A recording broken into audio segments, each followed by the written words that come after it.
Your biggest problem is your lizard brain. You're probably not going to believe me, but I don't even hear mine anymore. I can't even tell you the last time that I heard the voice in my head trying to give me an excuse to not go to the gym. I can't remember the last time where my lizard brain tried to convince me to play video games, to watch porn, to waste time. Life is amazing when you destroy your lizard brain. Everything that you want in your self-improvement benefits from overcoming your lizard brain. So I'm going to teach you exactly how I've done it. Let's cover some sciencey shit first, because understanding this is half the battle. The lizard brain is the amygdala. The amygdala is one of the oldest parts of our brain. The amygdala is the reason why we are alive today. It is the reason why humans are still in existence, because that was the part of our brain that allowed us to overcome the saber-toothed tiger that attacked the tribe. We were given the fight or flight message by the amygdala. It kept us safe. It is an amazing, strong part of our brain, but it's not as strong as the modern day addictions. The software developers and the food companies, they know exactly how your amygdala works, and so they're gonna manipulate that. Have you ever felt FOMO? Fear of missing out. That is your amygdala lighting up. Fear of missing out pretty much always means in terms of social experiences, and it's especially experienced in people who quit social media. They want you to feel like that. They want your amygdala to give you that feeling of FOMO. That is the feeling that kept people alive, because if you felt that fear of missing out, there was a chance that you would be banished from the tribe, that the tribe might leave without you. That is what kept people alive. Again, the software developers know that. They've done everything in their power to make sure that you feel that FOMO before you quit social media. Just know that most of your problems right now comes from your amygdala either being manipulated by the modern day society that we've got, or just in general with your amygdala lighting up when it's not supposed to. This is also how anxiety works. Anxiety is just when your amygdala is overactive. The amygdala is countered by the prefrontal cortex. This PFC, this is the newest part of our brain, the most evolved part of our brain. This is what makes humans humans. If you can remember your goals, if you can remember the law of the country that you're in, if you can remember that it's bad to steal, to punch someone, that's your PFC. And what we want in every endeavor that we're trying to get, we want our PFC to be as active as possible, because that is what reminds us of our goals. You can probably remember some times right now where you had an internal battle. The words in your mind were fighting each other. One side was telling you to do a bad activity, to eat the junk food. And the other side was saying, no, but if I eat it, I'll feel guilty, and I don't want to eat it because I've already broken my diet once this week. This clash is the amygdala fighting the PFC. You can literally hear the different sides of your brain arguing, and that's a good thing. That is at least you having a decent level of awareness. So if you felt this before, you're already halfway to curing yourself. Let me tell you my personal transformation story so you can better understand this. What was life like for me, let's say a year or two ago? I definitely, although I didn't have any kind of brain scans, I had at least the symptoms of someone who has an overactive amygdala. I had major anxiety. I genuinely believed that I was in danger every single day. No, that is me literally sugarcoating it. I believed that I was in danger every few seconds. Every few seconds, a thought would pop into my head. That guy over there might stab you. That guy over there might run behind you and put you into a chokehold. Don't step on that, it might break. Scary shit. Do you think I was focused during this time? Do you think I was mindful and grateful of the moments? Do you think I was thinking about my goals? No. I was thinking about skipping the gym, because on the way to the gym, there might be a group of guys who try to stab me. So I missed the gym. I missed the gym quite a lot. Now, I have always had a binge eating disorder. For as long as I can remember, I have overate even when I am sickly full, to the point that my stomach genuinely is painful with how much it's been pressed, and I feel sick and disgusted by myself, but I'd continue. I can now describe this as the feeling of needing to eat to counter the thoughts of the amygdala. It's kind of hard to explain, and I know that someone in this position would be able to relate. If you've got a binge eating disorder, you'll know exactly what I mean. It feels like there's a part of your brain that you have to satisfy, and only when it's satisfied do you move into the PFC, in which then you're just left with the guilt and disappointment of forgetting about your goals. Another reason why I believe I've always had a overactive amygdala is because I am prone to addiction. I am prone to overdoing any kind of substance, including drugs, including video games. I found that when I get into something and I seem to enjoy it, I do it until I can't do it anymore. The drugs that I took I was doing them every day, including ones that you wouldn't even believe that people were doing every day. Like MDMA is reasonable to take, let's say 3-4 times a year. I was doing it twice a week. Weed, obviously a lot of people smoke weed, but I was smoking weed not just every day, but all day. I was waking up, smoking it, and smoking until it was bedtime. Pretty much every day. I felt powerless and constantly anxious about this. That I felt anxious until I had that thing that cured the thought of the amygdala. It's truly been such a detriment in my life, and now that I'm at this stage of overcoming the lizard brain, I look back and I get quite sad, because to cure this problem, all it really took was 2 steps of education and just doing some practical steps that I'm going to tell you. If I watched this video 10 years ago, my life would have been very, very different. Of course, you know, I can say I'm grateful for this stuff now, so it doesn't really count, because obviously the worst things that have happened to me, that, you know, the addictions and all this shit, is why I'm here today. So I'm grateful for it, but at least if you're watching this and you're currently trying to quit weed, if you're watching this and you keep binge eating, if you keep going on to video games or all the addictions that you've got, if you feel like that lizard brain, the amygdala, is just fucking your life, I hope to give you that value that will change that. So how do I feel now after around 8 months of actively trying to destroy this lizard brain, the amygdala? How do I feel? Life is amazing. I am being honest. I don't hear the lizard brain in my mind anymore. There is no clash. You know, before there would be a clash where, you know, you should go to the gym, you want to make muscle, you've only been 4 times this week, you should go to, no, don't go. It's comfy right now, you're comfy in bed, let's go play video games. No, don't play video games because you've been playing so much and it's not good for you. Go eat the junk food. Make sure you eat it right now, because your brother might eat all the food instead. So if you don't eat it, someone else will eat it. No, because you're in a calorie deficit, you're trying to cut and you've been bulking up whilst on this cut. Imagine that being in your mind every day, and now imagine that it's not at all. That when I wake up, it's like there's only one source of thoughts, and it's coming from my PFC. That I wake up, yeah, it's the gym day, it's just training day, and it's leg day. I don't even debate it, there's no debate. And now it's like I can do so much that it seems ridiculous that I don't just go and train once in the gym, upper body. Just today, this is, I'm going to be honest, this is not a special day at all. I woke up, I went and trained upper body for about 1 hour and 10 minutes. I see G.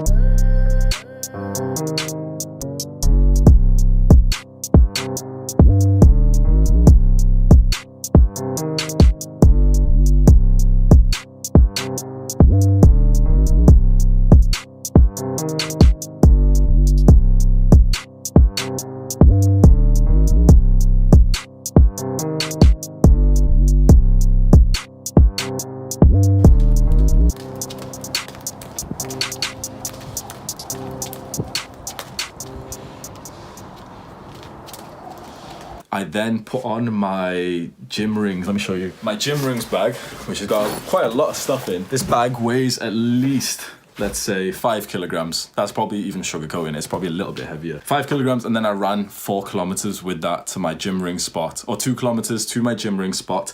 Hit an hour of gym rings training. Here's a few clips as well. We also tried hitting the back lever for the first time, and this is what it looked like. Yeah.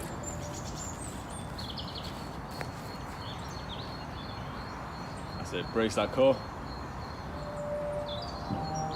Straight. That's it. Bring your upper body a little bit higher up. Your neck and your upper back.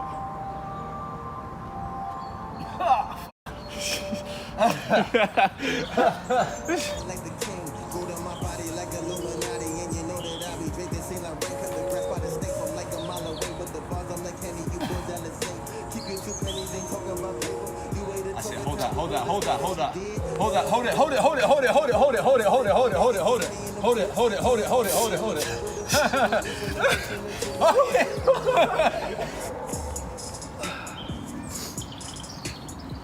Try it.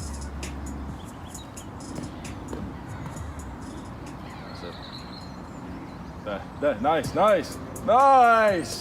Holy shit! What the fuck? Yeah, we talk about art here, man.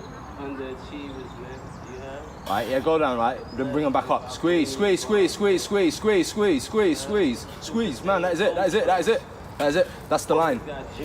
It's arse, isn't it? That's the line, that is the line. Yeah, there's no doubt about that, man. That was intense, holy shit. Pretty sick.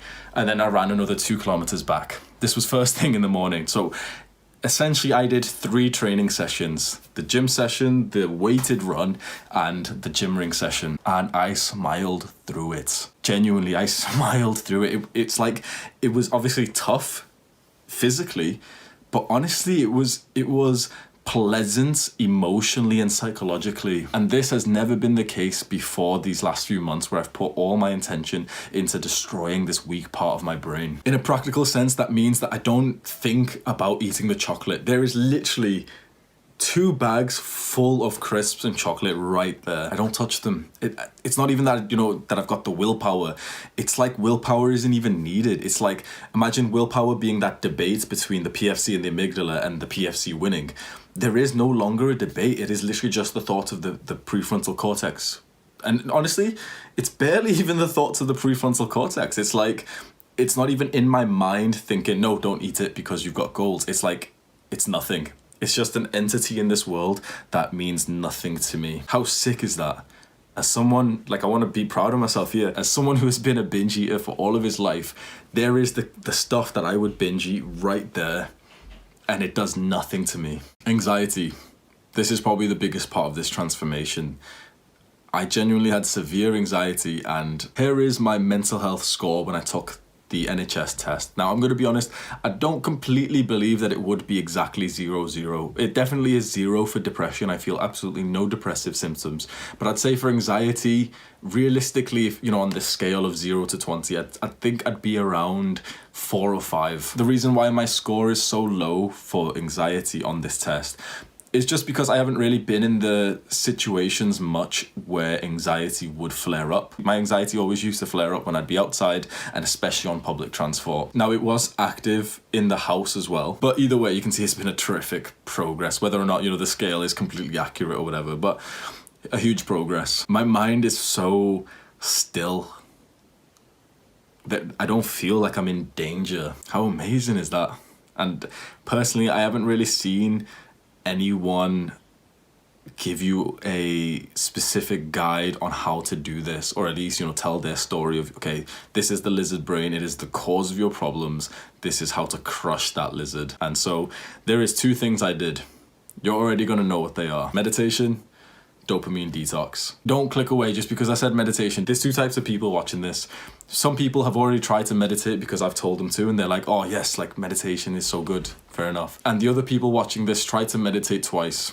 It didn't work for them. So now they get annoyed anytime someone mentions meditation. If you're that person, know that you are truly missing out, and you've just got this dumbass ego that's stopping you because, you tried it 3 times and it didn't have an effect on you. The analogy I always give is that meditation will work for you. Just stop being like that dumbass who goes to the gym 3 days and says, oh, but it didn't even work, I'm still fat. No shit. You have been doing the actions that have polluted your brain with the internet for 10 years, 20 years, 25 years. To counteract that, it's not going to be 3 meditation sessions of 15 minutes of meditation isn't going to counter that. You're not going to feel that at all. But 5 minutes every single day for 6 months, you will feel it. And when you feel it, you will be making these videos just like I am. You'll be going up to friends and family and almost getting a little bit aggressive, thinking, how is it possible that other people don't want this benefit? How is it possible that other people refuse to meditate? That is insane. You have to genuinely be crazy to not want these benefits. I feel like I'm just going on a rant, but at least it shows how much meditation has transformed my life, and for the people that I've put onto it, it's the exact same. I'm not special, they're not special. Meditation does that for you if you just open your mind up to it and stop being so ignorant and, oh, but it didn't even work for me. Shut up, bro. Didn't even work for me. Oh yeah, I meditated for 5 minutes and I didn't counteract 20 years of internet addiction. It didn't even work for me. Dumbass. So on a lighter note, okay, here is my meditation stats using the 2 apps that I use. I forgot what it is exactly, but it's more than 300 sessions on just one of the app, and the other one I believe is about 35 at total hours, maybe a little bit more. So fantastic. This is over 8 months. Meditation has scientific proof that it alters your brain state. Not many things do that. In fact, only from what I know, only a handful of things do that. And that's the things that I preach to you guys. Meditation, gratitude journaling, daily exercise, generosity, kindness, loving relationships with friends and family. Meditation has that proof that it reduces activity in the amygdala and increases activity in the prefrontal cortex. Amazing. That is exactly what we're trying to do here. So the practical advice I want to give to you is to think of meditation as a lifelong habit. To stop thinking that, it's something you're going to try. No. It is going to be like sleeping and eating. You're going to be sleeping and eating and breathing for the rest of your life, every single day. Well, I want you to now consider meditation as part of one of those baseline activities, the non-negotiable. Of course, you're going to be sleeping. Of course, you're going to be meditating part of your day. I want you to imagine being 65, still meditating every single day. That's all you got to do. 2 minutes a day, 1 minute a day.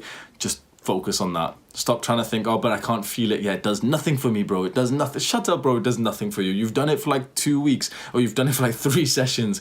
Of course it does nothing for you. If you're watching my videos and we're a few minutes into this now, put your trust in me. Your brain, what you're hearing in your mind telling you that it doesn't work is literally the amygdala. Anytime someone tells me, meditation doesn't work, that is your amygdala fighting against what would kill it. So stop listening to it. Start listening to my brain, because right now your PFC is too weak for you to even listen to it, for you to even hear it. So you've got to listen to the brain of someone who's put in more intention into this. And if I'm telling you meditation's good and you've been watching my channel and shit, literally what do I gain from telling you to meditate? Meditation is completely free. No one gains anything from you meditating. I wouldn't be recommending it if it didn't help. And again, it's got to be a daily effort. It's got to be something you try and do every single day, and you don't hold any kind of judgment. You practice a bit of stoicism, and you don't do it with the expectation like, I hope to clear my mind of thoughts and shit. No. All I want you to do is just show up to practice. Stop thinking about clearing your thoughts. Stop thinking about, does it work? It doesn't work, whatever.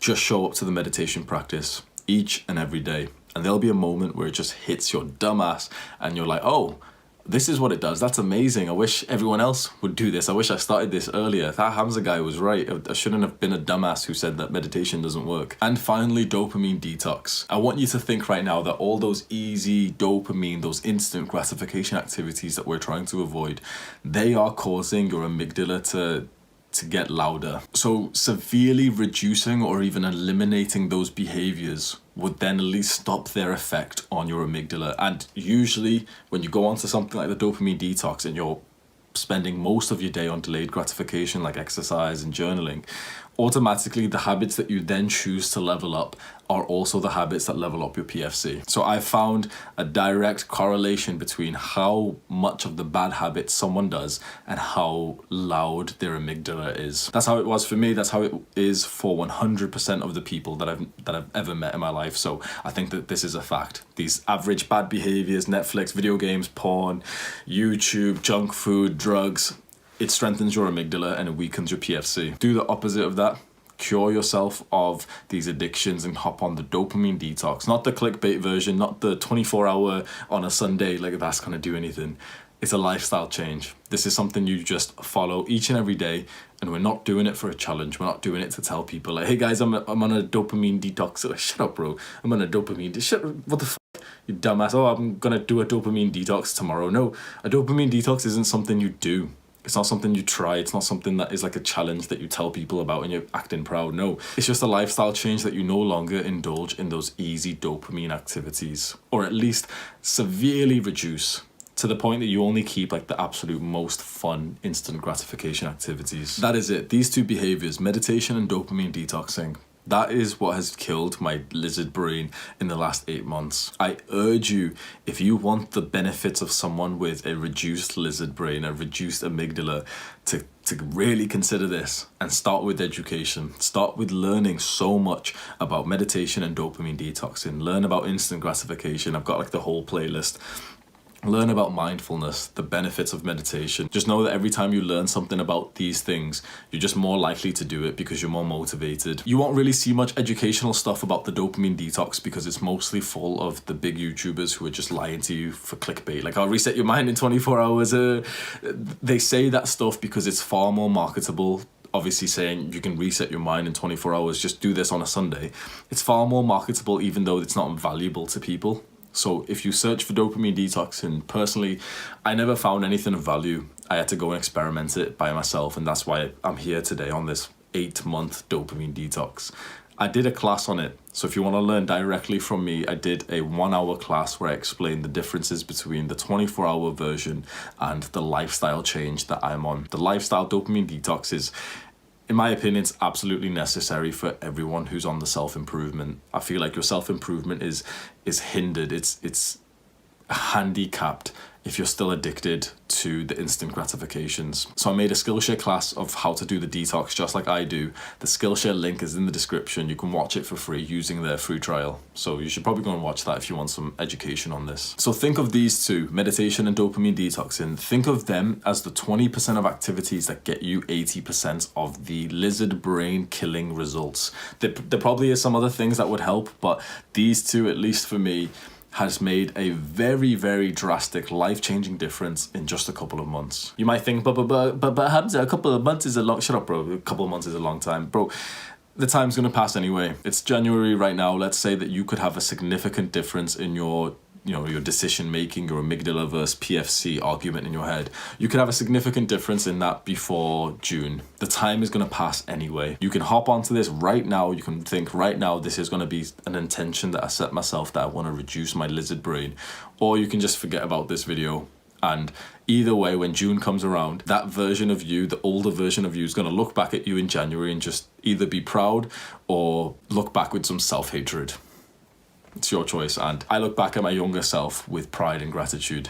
It's a good way to be. I think you should try that. You can book a 30-minute call with me for free using the first link in the description. You can let me know what your main struggle is in life, and we'll have the chat, and I'll just give you my best advice for it. Go to that top link in the description now. If you like this video, and especially the topic of, instant gratification, the modern day addictions, ruining your brain and how to overcome that, then my channel's probably for you. My name is Hamza, and I do videos on young men's self-improvement. So if that's interesting, then turn on the post notifications and you'll get a message when I next upload a video. I have a restricted reading section email newsletter. I share the best posts that have gave me the most value. So if you're anything similar to me, these posts will honestly change your life. Every single Sunday, I just send the email out. You get a bunch of links and you get my analysis, my interpretation of what's been written on the Reddit posts. You can't really find these Reddit posts anywhere else because they get banned immediately. So you kind of need someone to send you the link. Once I send you the email, you'll know why. Go to the email newsletter link in the description to sign up to that. A playlist has just popped up on screen, Self-Improvement Essentials. If you like this video, then I think you'll find a lot of value in that. Click on it right now to watch it. Take care.